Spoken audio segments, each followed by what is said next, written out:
എല്ലാവർക്കും വീണ്ടും just A minute വിത്ത് അനൂസിലേക്ക് സ്വാഗതം. ഞാൻ മുമ്പിട്ട ദീപാവലി സ്വീറ്റ് എല്ലാവരും ട്രൈ ചെയ്തെന്ന് വിശ്വസിക്കുന്നു. ഇനിയും ചെയ്തിട്ടില്ലാത്തവർക്ക് വേണ്ടി ഞാൻ അതിൻ്റെ ലിങ്ക് ഡിസ്ക്രിപ്ഷൻ ബോക്സിൽ ഇട്ടിട്ടുണ്ട്. അപ്പോൾ നമ്മൾ ഇന്ന് ചെയ്യാൻ പോകുന്നത് ഒരു നാടൻ വിഭവമാണ്, ഒരു നാടൻ കോഴിത്തോരൻ. അത് ഭയങ്കര ടേസ്റ്റിയാണ്. നിങ്ങൾ കഴിച്ച് നോക്കിയാൽ വീണ്ടും വീണ്ടും ട്രൈ ചെയ്യും. അപ്പം നമുക്ക് നോക്കാം അതെങ്ങനെയാണ് ഉണ്ടാക്കുകയെന്ന്. പിന്നെ ഒരു കാര്യം ഞാൻ പറയാൻ വിട്ടത്, അതായത് ഈ റെസിപ്പി എനിക്ക് ഷെയർ ചെയ്ത് തന്നത് എൻ്റെ നെയ്ബർ റാണി ചേച്ചിയാണ്. അപ്പോൾ താങ്ക് യു റാണി ചേച്ചി, ഈ റെസിപ്പി എനിക്ക് പറഞ്ഞു തന്നതിന്. അപ്പോൾ നമുക്ക് ചിക്കൻ തോരൻ ഉണ്ടാക്കാൻ തുടങ്ങാം. അതിനായിട്ട് ഞാൻ 1/2 കിലോ ചിക്കനാണ് എടുത്തിട്ടുള്ളത്. ഇത് ഞാൻ ചെറുതായി അരിഞ്ഞ് വെച്ചിരിക്കുകയാണ് ഈ ചിക്കൻ. എന്നിട്ട് ഇത് മഞ്ഞൾപ്പൊടിയും ഉപ്പും ചേർത്ത് ഞാൻ 1/2 മണിക്കൂർ ഇത് പിടിക്കാൻ വേണ്ടി വെച്ചിട്ടുണ്ട്. ഇത് ഞാൻ 3 സവാള ചെറുതായി അരിഞ്ഞെടുത്ത് വെച്ചതാണ്. ഇതിൽ നിന്ന് നമുക്ക് 2 ടീസ്പൂൺ ജിഞ്ചർ ഗാർലിക് പേസ്റ്റ് വേണം. ഇത് 5 വെളുത്തുള്ളിയും ഒരു ചെറിയ കഷ്ണം ഇഞ്ചിയും അരച്ചെടുത്ത് വെച്ചതാണ്. പിന്നെ നമുക്ക് വേണ്ടുന്നത് കറിവേപ്പിലയാണ്. കറിവേപ്പില എത്രത്തോളം ഇടുമോ അത്രയും നമുക്ക് നമ്മുടെ തോരന് രുചി കൂടും. പിന്നെ ഞാൻ വറ്റൽമുളക് ചെറുതായി അരിഞ്ഞ് വെച്ചിരിക്കുകയാണ്, ചെറുതായി അരിഞ്ഞ് വെച്ച വറ്റൽമുളക്. ഇത് ഞാൻ 4 വറ്റൽമുളകാണ് അരിഞ്ഞ് വെച്ചിരിക്കുന്നത്. ഇത് ഞാൻ 4 പച്ചമുളക് അരിഞ്ഞ് വെച്ചിരിക്കുകയാണ്. എരിവ് കൂടുതൽ വേണം തോന്നുന്നവർക്ക് കൂടുതൽ പച്ചമുളക് എടുക്കാം. പിന്നെ നല്ല എരിവുള്ള പച്ചമുളകാണെങ്കിൽ കുറച്ചെടുത്താൽ മതി. ഇത് ഇടത്തരം തേങ്ങ 1 മുറി തിരിഞ്ഞെടുത്തതാണ്. അപ്പം നമ്മളിന്ന് കോഴിത്തോരൻ ചട്ടിയിലാട്ടോ ഉണ്ടാക്കാൻ പോകുന്നത്. അപ്പം ചട്ടിയിൽ ഉണ്ടാക്കിയാലാണ് അതിന് രുചി കൂടുന്നത്. നാടൻ കോഴിയാണെങ്കിൽ രുചി നല്ലപോലെ കൂടും. അപ്പം ചൂടായ ചട്ടിയിലേക്ക് നമുക്ക് വെളിച്ചെണ്ണ ഒഴിക്കാം. ഫ്രൈ പാനിൽ വേണമെങ്കിലും ചെയ്യാം, ചട്ടി ഇല്ലാത്തവർക്കേ ഫ്രൈ പാനിൽ ചെയ്ത് കഴിഞ്ഞാൽ എണ്ണ കുറച്ചുകൂടെ കുറവ് മതിയായിരിക്കും. എണ്ണ ചൂടാവുമ്പോൾ നമുക്ക് കടുക് ഇട്ട് കൊടുക്കാം. 1 ടീസ്പൂൺ കടുക് ഇട്ട് കൊടുത്തു.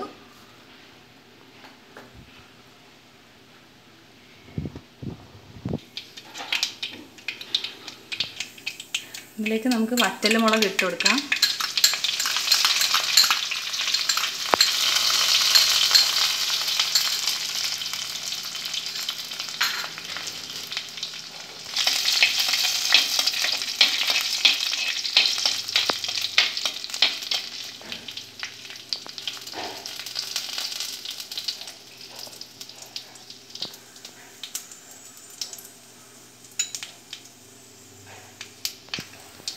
നമുക്കിനി ജിഞ്ചർ ഗാർലിക് പേസ്റ്റ് ചേർത്ത് കൊടുക്കാം. ലോ ഫ്ലെയിം മതി കേട്ടോ. ഇഞ്ചിയുടെയും പച്ചമുളകിൻ്റെയും പച്ചമണം മാറണം കേട്ടോ. ഇഞ്ചിയുടെയും പച്ചമുളക്. നമുക്കിനി സവാള ചേർത്ത് കൊടുക്കാം.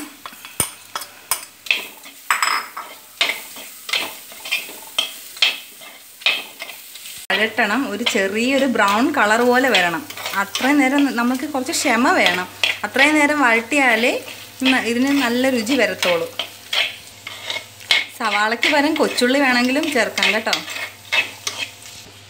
ഇതൊന്ന് വഴലട്ടെ, നമുക്കൊന്ന് അടച്ചു വയ്ക്കാം. നമുക്കിനി നേരത്തെ എടുത്ത് വെച്ച പച്ചമുളക് ചേർക്കാം. ലേശം കറിവേപ്പിലയും കൂടി ചേർക്കാം. ഒന്നും കൂടി ഇളക്കി കൊടുത്തിട്ട് നമുക്ക് അടച്ചു വയ്ക്കാം. നമ്മൾ ഈ ചിക്കൻ ചെറുതായിട്ട് അരിഞ്ഞ് വെച്ച കാരണേ നമുക്കിത് കുക്കറിൽ വേവിക്കേണ്ട ആവശ്യമില്ല. വലിയ പീസാണ്, അപ്പോൾ നിങ്ങൾക്ക് പെട്ടെന്ന് വെന്ത് കിട്ടണം എന്നൊക്കെ ഉണ്ടെന്നുണ്ടെങ്കിൽ നമുക്കത് കുക്കറിൽ വേവിച്ചെടുക്കാം. പക്ഷെ രുചി എന്ന് പറയുന്നത് ഈ ചട്ടി കിടന്ന് പതുക്കെ വെന്ത് കിട്ടുന്നതാണ്. ഇതെന്ന് വെച്ചാൽ ഒരുപാട് എരിയുമില്ല, ഒരുപാട് സ്പൈസി അല്ലാത്തൊരു സാധനം. അങ്ങനെ കുട്ടികൾക്കൊക്കെ നന്നായി ഇഷ്ടപ്പെടും. ചട്ടിയിലായതുകൊണ്ട് അടുക്കി പിടിക്കാതെ ശ്രദ്ധിച്ചോണം. അടുക്കി പിടിക്കുമെന്ന് തോന്നിയാൽ ലേശം എണ്ണ ഒഴിച്ചു കൊടുക്കുക.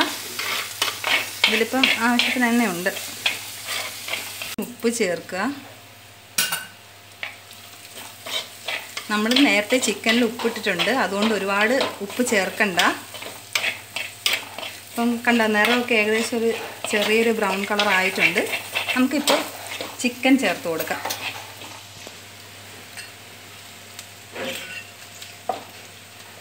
വെള്ളമൊന്നും ചേർത്ത് കൊടുക്കേണ്ട ആവശ്യമില്ല.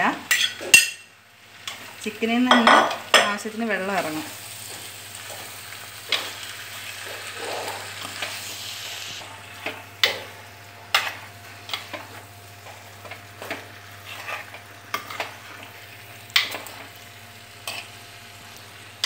നന്നായി ഇളക്കി കൊടുത്തിട്ട് നമുക്ക് കുറച്ച് നേരം അടച്ചു വയ്ക്കാം. ഇല്ലാത്ത ചിക്കൻ ആയതുകൊണ്ടേ അടച്ചു വെച്ച് വേവിക്കണം. കുറച്ച് സമയം എടുക്കും. ഹൈ ഫ്ലെയിം ഇടണ്ട. കണ്ടില്ലേ വെള്ളം ഇറങ്ങുമെന്ന് ഞാൻ പറഞ്ഞില്ലേ. കണ്ട വെള്ളം ഇറങ്ങുന്നുണ്ടോ? അപ്പോൾ ഇത് ഇടയ്ക്കിടയ്ക്ക് തുറന്ന് നോക്കണം കേട്ടോ. അടുക്കി പിടിക്കുന്നുണ്ടോ കരിയുന്നുണ്ടോ എന്ന് ശ്രദ്ധിക്കണം. എന്നിട്ട് അടച്ചു വെച്ച് ഒരു 15-20 മിനിറ്റോളം അടച്ചു വെച്ചേക്കാം. ഇടയ്ക്ക് നോക്കാൻ മറക്കരുത്. ഇപ്പോൾ ഒരു 10 മിനിറ്റ് കഴിഞ്ഞു. നമുക്കിനി പൊടി ചേർത്ത് കൊടുക്കാം. അപ്പം ആദ്യം ഇതിലേക്ക് 1 ടീസ്പൂൺ കാശ്മീരി ചില്ലി പൗഡറാണ് ഞാൻ ചേർത്ത് കൊടുത്തത്. 1/2 ടീസ്പൂൺ മല്ലിപ്പൊടി, 1/2 ടീസ്പൂൺ മസാലപ്പൊടി. ഈ മസാല നമ്മൾ സാധാരണ മസാലക്കൂട്ട് വാങ്ങിക്കത്തില്ലേ, അത് ഞാൻ ചൂടാക്കി വറുത്ത് പൊടിച്ചെടുത്തതാണ്. ഇത് 1 ടീസ്പൂൺ കുരുമുളക് പൊടിയാണ്. ഇതിൽ മുളക് പൊടിയേക്കാളും മുൻപന്തി നിൽക്കുന്നത് കുരുമുളക് പൊടിയാണ്. നമുക്ക് കുരുമുളക് പൊടിയുടെ മണമാണ് മുന്നിൽ നിൽക്കേണ്ടുന്നത്. അതുകൊണ്ടാണ് 1 ടീസ്പൂൺ കുരുമുളക് പൊടി ഇട്ടത്. നന്നായി ഇളക്കി കൊടുക്കുക. ഈ അടിയിലുള്ള ഈ വെള്ളമൊക്കെ ഒന്ന് വറ്റി വരണം. ഇപ്പോൾ ഫ്ലെയിം അല്പം കൂട്ടി വയ്ക്കാം നമുക്ക്. നമ്മുടെ ചിക്കനൊക്കെ ഏകദേശം 1/4 വേവൊക്കെ ആയിട്ടുണ്ട്. ഇങ്ങനെ ഏതെങ്കിലും ഒരു പീസ് എടുത്ത് ഇങ്ങനെ ഞെക്കി നോക്കുമ്പോൾ അറിയാം. ഉണ്ട് കണ്ടോ, വെന്തു. നേരത്തെ ചിരകി എടുത്ത് വെച്ചിരുന്ന തേങ്ങയാണ് ചേർത്ത് കൊടുക്കുക. 1/2 മുറി തേങ്ങയാട്ടോ, വലിയ തേങ്ങയല്ല, ഒരു ഇടത്തരം തേങ്ങയുടെ 1/2 മുറി. നമ്മുടെ ചിക്കൻ കഷ്ണം എല്ലാം പൊതിഞ്ഞ് നിൽക്കണം, അതാണ് അളവ്.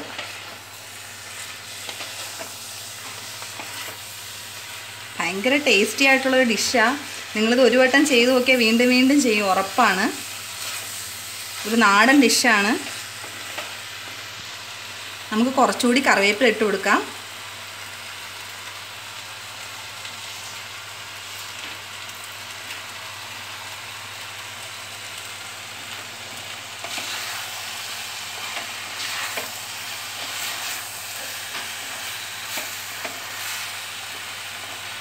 നല്ല മണം അടിക്കുന്നുണ്ട്.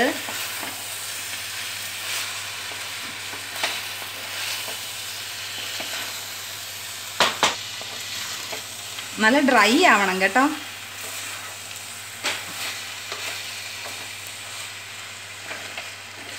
ഇളക്കി എല്ലാ മസാലയൊക്കെ എല്ലാ സ്ഥലത്തോട്ടും പിടിക്കണം.